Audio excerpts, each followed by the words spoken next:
Hey guys, and welcome to another episode of Life According to Paolo. I'm 11-year-old Paolo Salmi, aka Pints Adventurer. I'm an author, public speaker, mentor, and a coach. Today I'm joined with a super special guest. I'm stoked. She's one of the stars in the new movie called How Thoughts Become Things. And her name is, drumroll, Meagen Fettes. Thanks for such a great introduction, Paolo. This is so awesome. I'm so excited to be here. I'm more excited than you are because I've been watching you in the new film, and then when my mum told me that I was actually going to be able to interview you, I was just blown away, really blown away. So thank you. Well, you're welcome. Like I said while we were chatting earlier, I love everything that you're doing, and so it's such an honor for me to be a part of this and to join you on this show. So thank you. Thank you so much. Like getting that and hearing that from one of the stars in the How Thoughts Become Things movie saying thank you it's just crazy. All your words are like priceless. Thank you very much. Thank you. You're welcome. So welcome to my show and thank you for joining me. And so first of all, I'd like you to introduce yourself and tell us and the audience what you're about. Absolutely. So like you mentioned, Paolo, I am one of the featured thought leaders in How Thoughts Become Things. And this has really been what I do. I teach people on understanding the mind and really understanding the patterns and the cycles of nature so that we can actually bring ourselves into the alignment that we're meant to, drop the old ideas and beliefs that we've created, and start living our true potential. And my big focus right now is utilizing those to shift our life and our business so that we're in alignment and we're building the energy that we really want versus going into those old patterns that we really don't love. Wow, that's truly, truly amazing. And I think that not only when you teach your clients, but also family members and people around you to actually connect with nature, it helps them connect with their true self and their higher self so they can not only become a better person, but influence others around them to become better people of themselves. Yes. And you're so right. One of my favorite things ever to do is to slow down. Actually, my two boys and I, we spend a lot of our days outside because we're surrounded by trees around our house. We live on an acreage, and we go out and we'll look at the leaves that are just starting to form, and we touch the trees, we breathe in the air. And the idea behind it is the more that we connect, because we're not separate, right?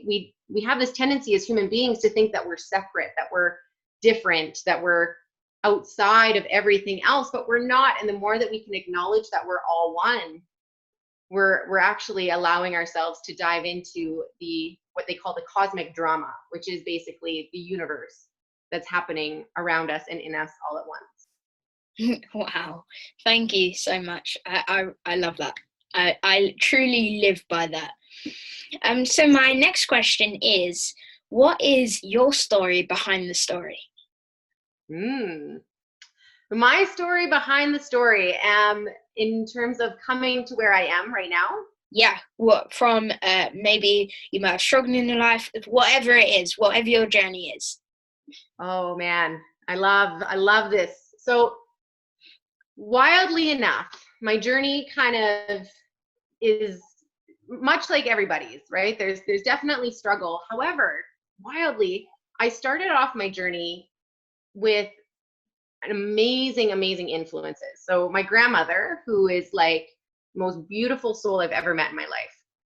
I am a little bit biased. I love her to death. She studied the law of attraction. She studied under Bob Proctor. She studied Earl Nightingale. And she was the walking example of manifestation. She didn't work a day in my life. She never worried about money. She never worried about anything. And naturally, life just unfolded for her. and she moved really, really slow. And so I grew up with that influence. I grew up meditating, and I grew up understanding the energy of the world.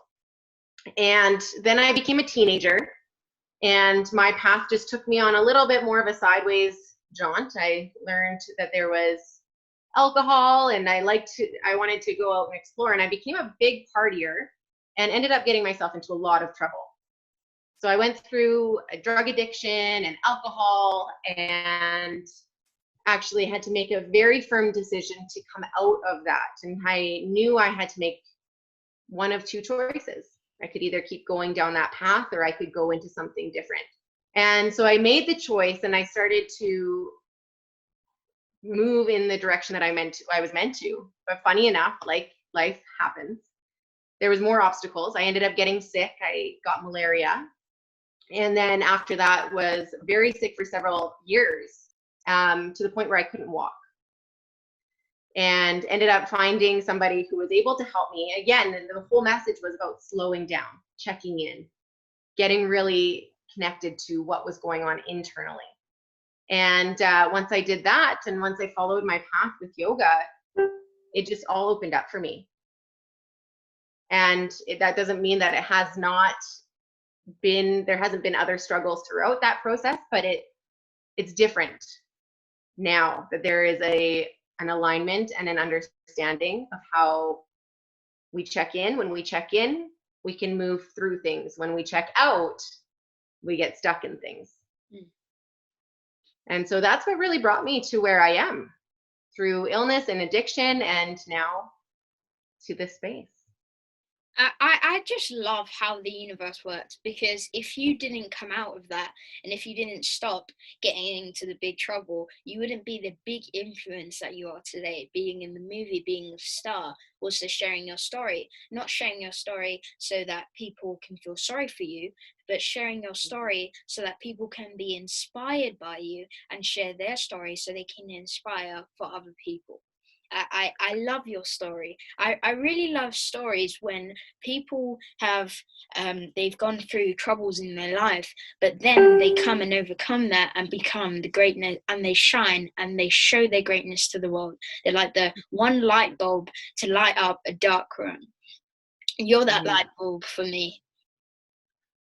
Well, thank you. And that's the most beautiful thing, and I truly appreciate that, because again, I'm a big believer that we're all connected, right? And as human beings, one of our biggest and most vital things that we can ever do is acknowledge what we've gone through and use it, embrace it, so that we can actually move forward into where we're meant to be.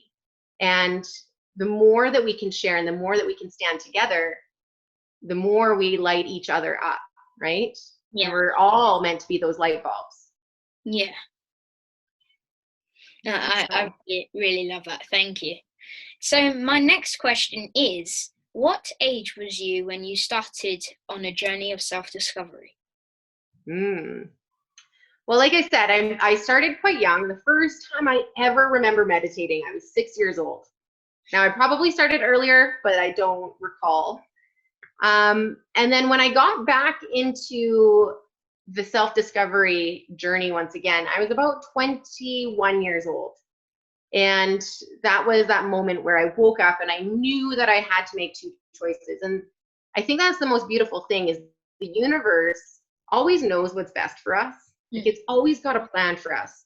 But then we also have this thing called free will, right? And so it's kind of separates the two, where it's like, I'm going to pull you in this right direction. It's going to be hard work. And that's why a lot of people don't do it, right? Because sometimes we see it on the other side where people have come through it and they're like, wow, that person looks amazing. They've gone through but they don't know the mid stuff in between.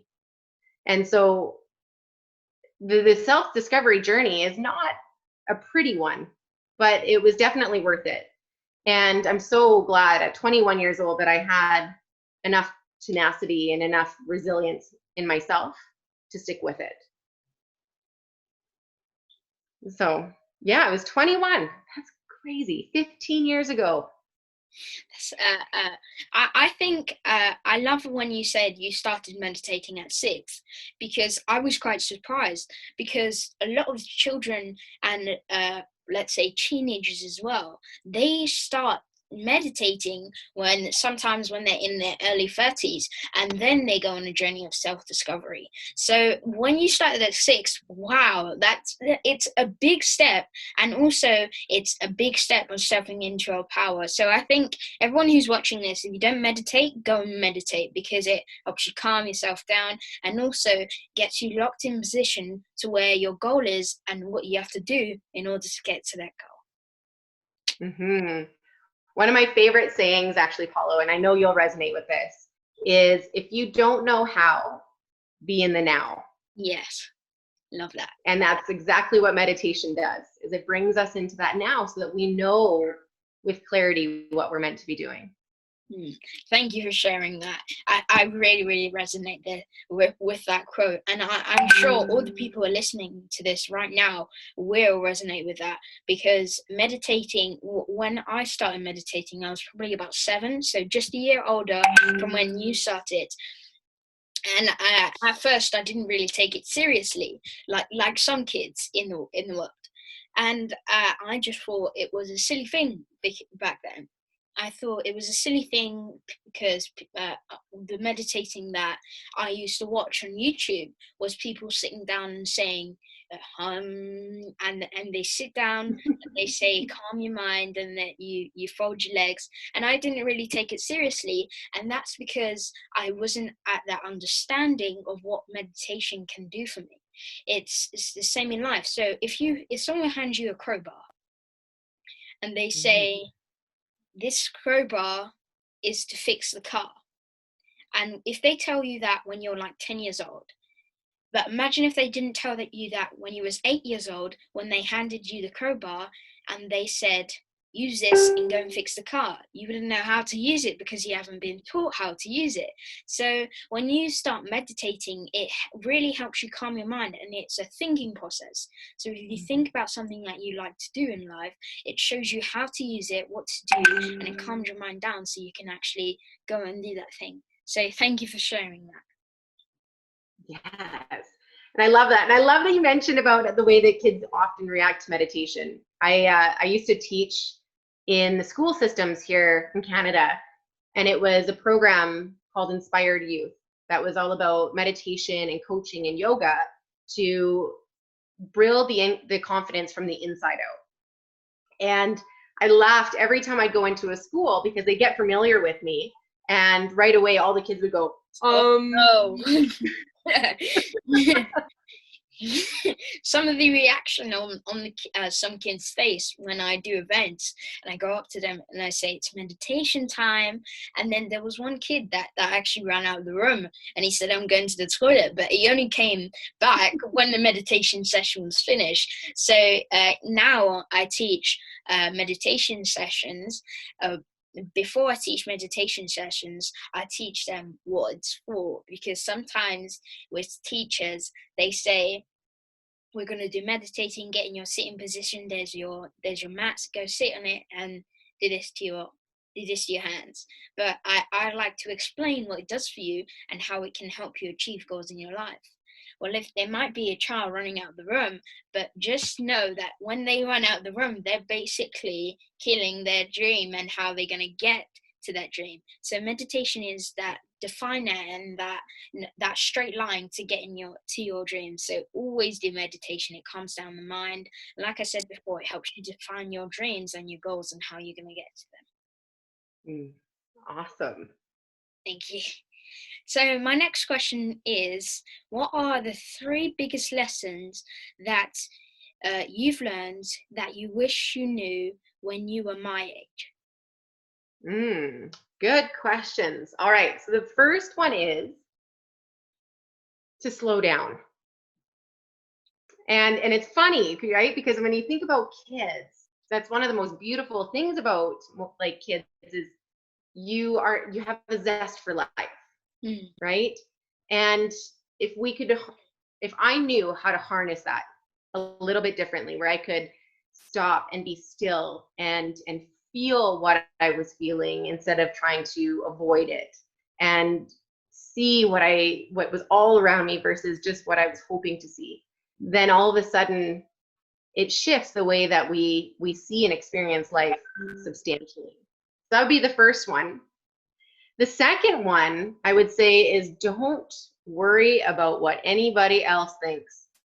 Okay. And this is like, it's funny because everybody goes through this, right? Where we journey through and we'll hear people talk, where we'll desire to fit in with people, but ultimately none of that matters. The only thing that actually matters is what we believe about ourselves. And the best way to find that out, or to see who our true self is to ask those that truly are there for you.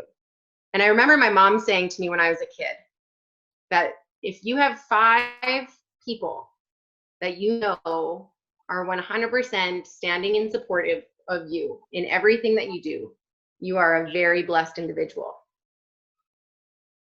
So sometimes it's hard for us when we're going and growing and experiencing life to know who we are. And so utilize those 5 people that are closest to help bring that out, and then drop what everybody else thinks. The third one, there is no need to be perfect. Love that. And that, it's one of those things, again, it goes back to that worrying about what other people think, but it's more of that internal desire, right? Sometimes we have this desire to be perfect, and that actually creates more resistance because we're going against our true nature when we're perfect. If we look at nature again, going back to that example, nothing is perfect, but yet it is in its own way. It's not trying to be something different. It's not trying to appear in a certain way. It just is. And so that would be the other thing that I would share.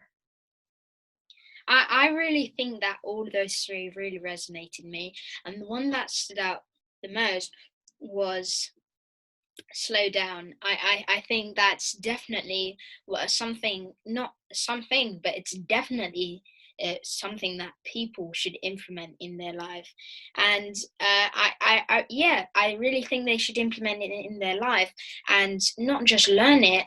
Like I said, implement it in your life. I'm saying this so many times because a lot of the time when I teach people things, I say, here, I'm going to teach you this, but implement it in your life. And sometimes people get confused about that. And they say, what does implement mean? And I say, what implement means is you learn it, but you actually include it in your life. So I've actually taught this word, and I've explained it to someone, but then they said, so you're basically saying if you gave me like a needle or something, and I took this needle and I kept it in my pocket and I left it there for my whole life, I would be implementing in my life. I'd say no. If you learn more about the needle and you see how the needle is made, what it's made of, how far maybe it can go into a wall, how long it is, then you're implementing into your life because you're learning more about it, you're learning what it does and how it does it. So implement this in your life. Totally. And I love that. One of my favorite things to think about, I don't know if you like science experiments. I love science. Love it. Awesome. Okay. So this is the way that I look at life. Life is kind of like a science experiment. And it's just that when we're working to implement things, you got to try it out and see what happens. And sometimes what happens is not what we expect the reaction to be. But sometimes it's even greater. Right. And so that is my most favorite way of living life, is to think about everything as an experiment. Nothing's permanent. Nothing is outside of possibility. And if we utilize that curiosity that we come into with a science experiment, then we actually start to implement it, and it starts to be fun. Yeah. I believe life is a science experiment, because you've never tried it before. And even though you may have some people in different religions that you may have lived other lives, but you've never lived this life. So this life is a science experiment. So don't play around with it and think of it as a piece of homework and it might be boring. Think of it as fun. It's a game. So the aim of the game is to not just win, but actually be a part of the game. Sometimes people aren't even a part of the game because they're out watching on the sidelines because they're too scared to take action and be in the game. So start your own game.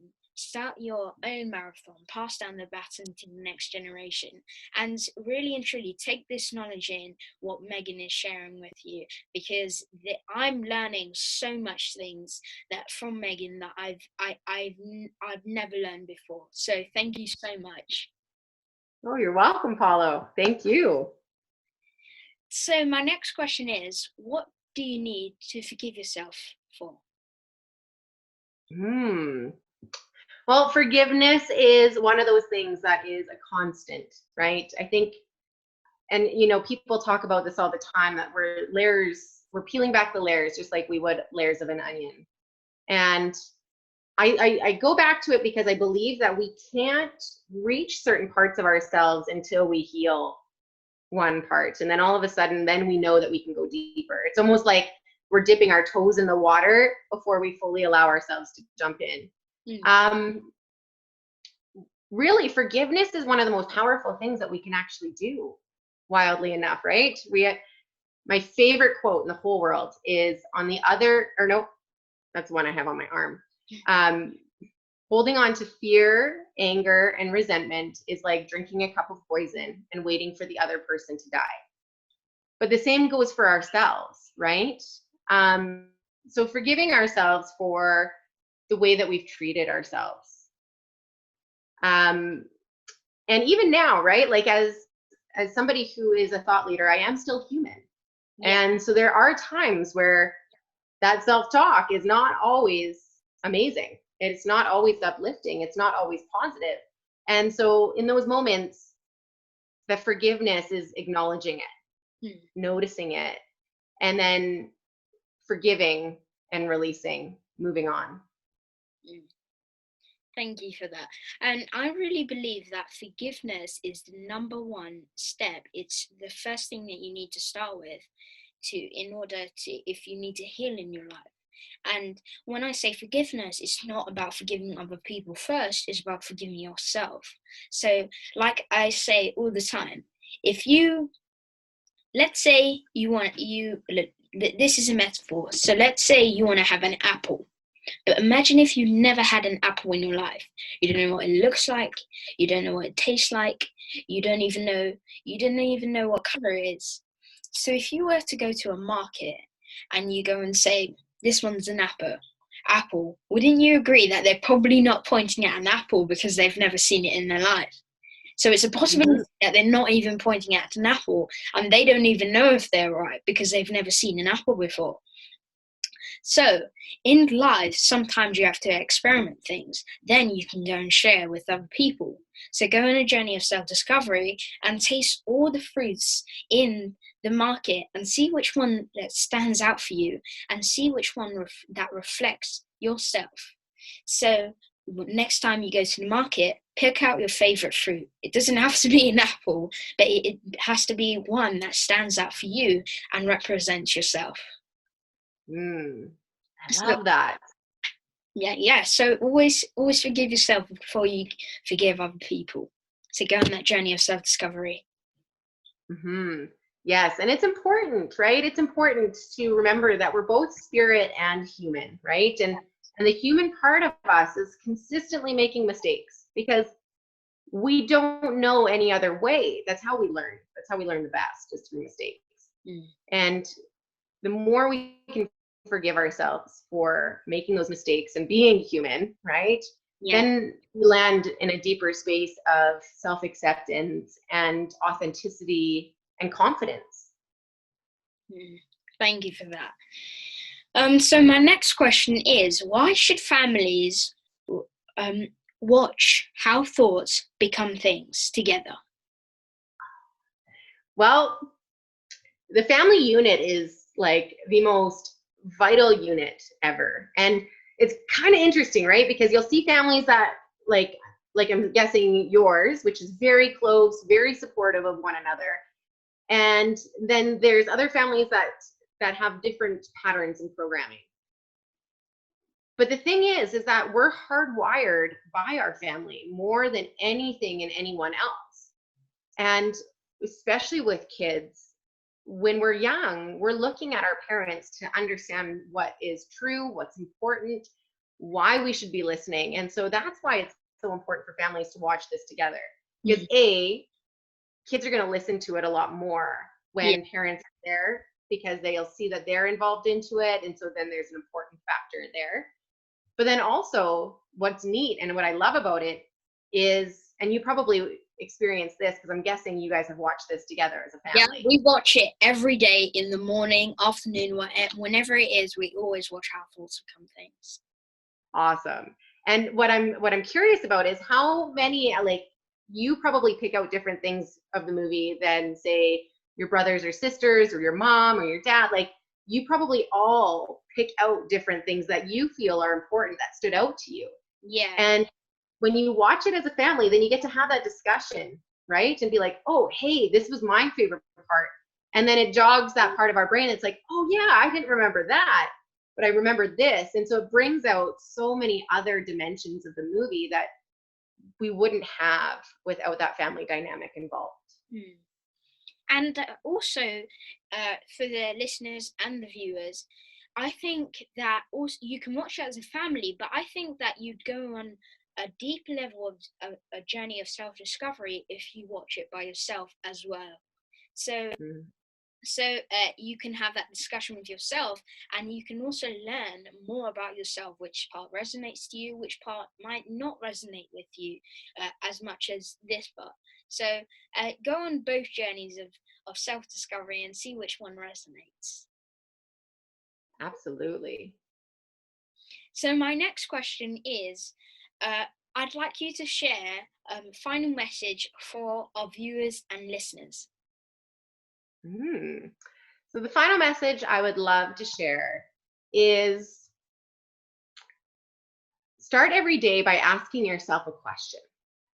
Okay, now this is a really, really simple question, but it just starts to set the intention, right? When we talk about, like, we've been talking a lot about meditation, we've been talking a lot about nature and clarity, focus, all of those kinds of things that are involved with that. And so every morning when you wake up, ask yourself, who do you want to be? How do you want to show up? And just pick one thing. So it's almost like you're setting an intention for yourself of how you want to show up for yourself, for other people, for your experiences in life. And just focus on showing up that one way every single day and see what happens. I like it. Question and question. Oh, yeah. Yeah, so always, I totally resonate with that. So always ask yourself a question every day. And I think definitely everyone should do that, because a lot of the time we don't really ask ourselves that much questions, because normally we're used to asking other people questions, and maybe people asking us questions, but we don't ask ourselves questions. So learn more about yourself and ask yourself a question. Yeah, that really, really resonates. Cool. And one of my favorite pieces about that is we're often searching for who we are, right? I get asked that all the time, like, what is my purpose here? Who am I meant to be? And you're in creation every single day. You get to choose who you are, but you do have to make that choice. And if you don't like how you're showing up right now, then how do you want to show up? Right? And so that's where that intention is so powerful. Yeah, and when people ask me why was I put on this earth and what am I meant to be and who am I, the answer that I give them is, I say you're a creator. Your hands you've got the hands of a creator. Everyone's a creator, but it depends what life and what things they create. Some people create negativity, some people create positivity. So we're all creators, but it just depends on what we choose to create in our life. Yes, I love that. Thank you. So next is, how can people connect with you, find you on social media, and also learn more about your products and services if they desire to purchase some of your products and services? Absolutely. So I do have a website, which is my name. It's meagenfettes.com. And you can find me on Facebook and Instagram. Those are kind of my two main ones. I love to say that I'm a little bit of a technological dinosaur. I would love to understand all the social medias, but I definitely don't. On Facebook, it's under my name and then Rise Entrepreneur Center. And on Instagram, it's under Rise Entrepreneur Center. Thank you for that. If people didn't get that, I'll put that in the description down below when I upload this. Awesome. Well, thank you. So thank you for letting me interview. It's been an honor. It's so crazy because, like I said before, I saw you in a movie, and I get to interview you. It's crazy. Just thank you so much for this opportunity. I'm really, really grateful. Well, and like I said, the pleasure is mine. You, Paolo, are very much an inspiration, and I have learned a lot from you today as well. So thank you so much. Keep doing what you're doing because you are shining bright and you are meant to. So keep going. Thank you. Bye.